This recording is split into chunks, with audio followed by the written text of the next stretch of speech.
Okay, vlog number one. I've decided to go paleo. Now it's not exactly paleo. It uses the same principles as paleo. The principles being no dairy, no grains, no sugar, no refined sugar. That is, still allowing myself fructose as natural sugars, but just cutting out really a majority of the natural sweeteners. Stevia is really an acquired taste anyway, so I wouldn't recommend that. I'm having a spot of honey in my tea at night, but that's really the extent of sweetener. Um, so just to, this is obviously unscripted, just to kind of keep a good record of how things are going to go. I have done this before, and it proved to be one of the best dietary plans that I have ever attempted. This past year, I have tried or attempted a number of different dietary plans, such as the microbiome diet, which was quite successful, except that that proved to be not only nauseating at the best of times, but quite expensive. I mean, this diet that I want to do at the moment is actually quite expensive. The hunter-gatherer diet rather, is really quite an expensive thing, and I can't really do it. That's why it's mostly paleo. Anyway, unscripted. Okay, so the reason why I'm doing this is obviously for general health, but not only for my mental and physical health, but because I suffer from MS and have done now for 5 years. I'm going back on a plan which was not to cure myself. I'm still going to continue with the current medication that I'm prescribed with, but this will hopefully aid in building strength and also resilience within my body. My body does fight back. My body does tend to resist a lot of change, but I think doing something as radical as paleo can really help to guise and to monitor, guide my good general health, monitor my general health, but also my weight as well. I think is really important. I mean, you know, that that is the common misconception, that weight is the primary focus for a lot of dieting, which it's not the primary focus of mine. I mean, I certainly have let myself go. I was feeling very healthy 2014, just shortly before I went to Europe actually. I was doing quite well with my health. I was exercising at least 3 times a week, at the very least. And each exercise program was actually consisting of quite intensive exercise, intensive workouts, you know, usually consisting of an hour to 90 minutes in the gym, followed by half an hour of cardio, whether that be riding my bike home from the gym or whether it be, doing 30 laps in 30 minutes in the pool. I'm obviously working my way up to that. I've lost all of my fitness and durability and endurance. My fatigue levels have increased lately. I am nearly 36, and I honestly feel in my body, I've got a body of I don't know, much older man, let's say. I have certainly increased in weight to a state of which I'm not proud of. My optimal kind of weight range. I mean, let's be honest here. I probably shouldn't be thinking in terms of late 70 range, even though that is ideal because I get to wear all my really cool suits and all that really cool 70s fashion, which is now in storage and certainly not on my shelves. But anyway, that aside, my optimal weight range would be somewhere between 79 and 85, given my height, my age, my stature. And at the moment, I've just had my weigh-in at 105 kilos, so obviously well and truly 20 kilos over my optimal weight range. Okay, so this week so far started on Monday, the Monday being the 1st of May, and it's been quite good so far, I have to say. I mean, I was going to attempt a no coffee cleanse, I suppose, but really the headaches are really quite tough and challenging at the best of times. I'm really trying not to punish myself or anything like that. I mean, obviously, it's enough of a challenge as it is, not having any sugar, not having any wheat, not having any dairy. I mean, these are staple ingredients to our Western diets.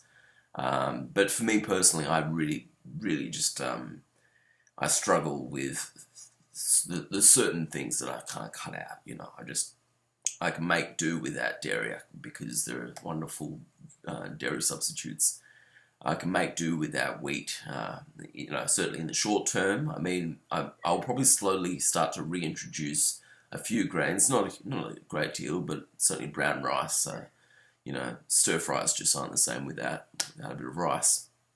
And sugar, well, yes, I have a major sweet tooth, but it is such a disaster. You know, you're drinking. I mean, like, certainly since 2014, I mean, the last 3 years, I can kind of look back, and if I could do a montage, and I might just do that, do a montage of all that shit that I've been putting into my body for the last 3 years, like nights after night, where I'd just be eating massive bowls of ice cream, a whole family block of chocolate, copious amounts of Coke, and not just Coke.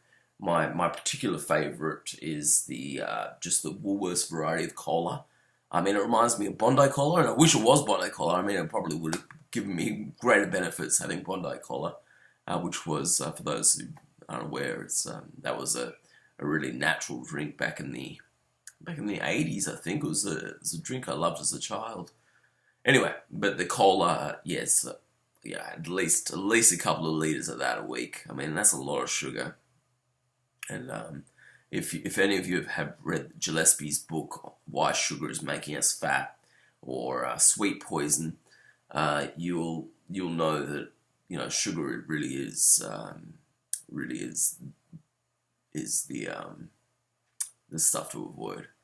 I mean, for weight loss alone. But as I was saying, it really, all those things that I'm cutting out really is, you get used to it and you can grow a love for it. But coffee, I just can't live without it. I mean, I'm now having to really force myself to build up the tolerance and, I guess, like of drinking it black. This week, again, I've only been going for 4 days, but this week alone, I have attempted the first day without coffee and had an extreme hangover, extreme come down, withdrawal, what do you call it? But then the second day I was just like, nah, I'll have coffee, I'll just have it black. And then yesterday I tried it with almond milk. It really just, I don't know, it's an acquired taste, but I think black coffee, that's the way that connoisseurs like to drink it, so it sounds alright to me. Now, if you're following my Instagram account, I'll put the link down below. I will put up a few recipes over time, just things I come across by accident. I'm not really following any kind of a specific regime as such. I'm just going by what I know. So, I mean, a really good little app is that Paleo app, which I'm pretty sure, my girlfriend has it on her Samsung, and I've got it on my iPhone. It's Paleo.io. It's a neat little app. Looks something like this. Can you see that? Oh, well, I'll put another link to that as well down below. That's just really a really helpful paleo tool to keep track of what to eat and what not to eat. Again, if you're interested in doing what I'm doing specifically, I'm doing the hunter-gatherer diet. Again, so many differences of opinion out there, certainly with paleo and certainly with the choices I'm making. Hunter-gatherer focuses in on a lot of raw food, and there's a real strong focus on the amount of fruit and vegetables. I mean, like three cups and 3 serves at the least of vegetables and fruits each day. The other person I'm also following is Terry Wiles. That's Terry, Terry. I'll put all this down below as well. Terry Wiles, Wahls. Her kind of approach to the hunter-gatherer is the absolute optimal kind of diet that I would love to do, but honestly, like, who has the money for that? Like, it's a different fruit and vegetable from each coloured fruit and vegetable family, and she encourages organic and raw food. I mean, that's very expensive already. I did a shop, and it was only a $50 shop, and that's avoiding all organics, but that was just vegetables, just fruit. I have added, I just eat some bass of fish. I mean, fresh fish would be better as well, freshly caught. Don't really have the time for that myself. But certainly just from Aldi, I've just got the bassa cod, the bassa fillets, and I just fry that up. I mean, you certainly can do it another way. I think can is okay. I mean, it's not the best, not the kind of the best choice, but I don't know. I've got mixed feelings about cans. I mean, I think the most important thing that I do as a way of really being strict to my rules is that, and I've often been put down for it, mind you. I mean, I'll get to that maybe in a later vlog, but it's really easy to fall into the trap of either you go down the one path where it's quite superficial. I'm dieting, and look at me, and you post a picture of your food every day. I mean, I don't mean to contradict myself. Like, I am going to be doing that on Instagram, but only sharing what I've discovered. I'm not going to post every single thing I eat or drink, for that matter. It's just the little experiments, little accidents, and all the wonderful little things that you come across. It's really quite quite a wonderful way to build up your repertoire, build up your appetite in healthy living. I lost my train of thought. Anyway, oh yeah. So the canned fish, that's definitely a good way to do it. But really, spring water is the only way to go. I mean, most salmon, pink salmon in a can, is just 100% pink salmon. You just don't want to have anything with additives. The moment it doesn't say 100% on the back of the tin, I just avoid it. Avoid it like a plague. Same too with all the other food groups. I mean, last night, I have to admit, I very guiltily, I had a drizzle of, I know it doesn't sound like much. Again, this is something that is really each to his own. But honestly, you really have to be strict. That is the key. That's the key. I mean, here I am at day 4. I don't feel a lot of change or difference just yet. Perhaps just slightly higher energy levels and a little bit of alertness. I am, of course, also doing a full cleanse of any kind of alcohol or any other kind of substance which helps in relaxing the mind. I am just cleaning out, and this is a 6-month trial period. at which time hopefully I'll have changed my lifestyle completely and I won't be reverting back to any old ways, because really, let's face it, mid-30s, it's time to get serious, time to get real, and just there's nothing wrong with being healthy, I think. And if we're going to gain a few years to our life, particularly somebody in my position with chronic illness, I mean, I don't want to harp on about my MS. That's not my intention here, and certainly this is not the angle I want to come from. But of course, it does have its significance. And for me personally, I'm starting a new treatment in January, and I just want to be, as strong as I can be. I want to be as healthy as I can be, so that I can have a bit of bounce back, so that when that treatment happens in January, it doesn't knock me for six. I'm able to, make a full recovery in a reasonable amount of time and get back to work, with no kind of hesitation, basically. Anyway, I think that should do it. I guess I want to just mention a few more things. Really, really important. I mean, I certainly will be monitoring my bloods. I'm monitoring my vitals each day. It's really good to keep a good track of what you're eating, what you're putting in your body. It's really not a lazy diet. Like, you really don't want to get lazy and complacent either. I think that it's really important to use Easy Diet Diary or something similar, an app on your phone, so you can really put down everything that you're recording, everything that you're eating, right down to the gram, the amount, the teaspoon, the amount of mils, so you really know exactly what's going into your body. Also to Easy Diet Diary, I'm not trying to promote, obviously the app or the company has not taken any place in this vlog, and have no kind of sponsoring. Anyway, so I just want to clear my name on that one.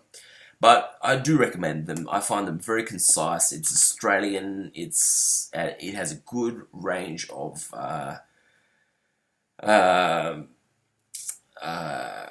choices in the library, so you've got an online library to choose from, and if it's not in there, it's also got a wonderful little add-on where you can actually, put it in yourself. I mean, it's fantastic. It's certainly when you have OCD or something, it really helps those sensibilities. But yeah, just really keep a good record of what you're doing, because that's exactly what I'm doing here. I'm keeping a vlog because I really regret that I didn't do that the first time. So when I first went on the Paleo hunter-gatherer trip, was back in 2012. I was incredibly overweight. I was incredibly depressed. I had just been diagnosed with a chronic illness. The year prior, I had, left my job of 5 years, my fiance of 7 years, and I was really, really on struggle street, I suppose. And the paleo changed my life. Now, it wasn't without a fight, though, because I didn't do it right that first time. I just went nuts. When I got diagnosed with MS, I was quite, I was in a great state of shock. But of course, I was willing to do anything alternate to complement the treatment that I was being forced into. But I did the paleo thing for just under a year. Can't really exactly remember the dates, but I can tell you within 3 months I was having a chemical imbalance because I wasn't monitoring my bloods, my vitals. I think it's really important just to be mindful when you're cutting out these staple groups, exactly what it's going to do to your body. Personally, I think magnesium, iron, and calcium are the 3 staples which are lacking when you start to cut out those staple food groups. So just complementing it by using supplements, so dietary supplements. I mean, don't go nuts. You really ultimately want to get this from the food groups that you're compensating, that you're eating a lot of. I mean, heaps of vegetables, heaps of fruit. I mean, kale is a big one that I use primarily because it's full of magnesium and full of calcium, high contents of magnesium and calcium that you really want to increase because it's going to be lacking from not having those other foods that you were so used to having. So I'm having just a broca. After I have a good solid breakfast, I'll chase that down with a broca or a hairy lemon, and also I'm having probiotics. Again, that's your choice which one you take, and I'm also having just a range of other supplements. So a little bit of magnesium, iron tablets, and vitamin D. Alright, so I'll check in with you again in a couple of days. I'm not going to do it day by day because I'm too busy, and let's face it, that'd just be too ridiculous. Every now and then I'll check in, but so far so good. Yeah, way to go. And hopefully you've enjoyed this rambling, and I'll hopefully be a bit more clear about what I'm saying next time. Cool. Thanks. See ya.